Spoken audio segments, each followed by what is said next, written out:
Dari hasil pengembangan kita kemarin, itu kapalnya kapal orang Bangladesh, kemudian ada 7 orang, 6 orangnya lari.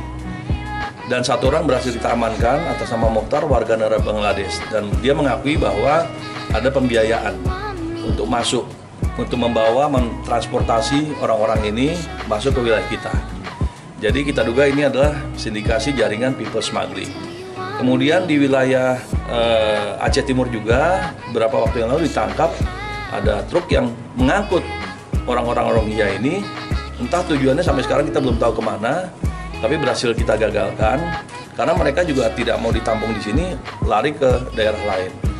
Nah, ada beberapa penolakan masyarakat di beberapa wilayah yang menolak kehadiran pengungsi ini. Yang harus kita jaga adalah jangan sampai terjadi konflik sosial antara masyarakat dengan pengungsi ini.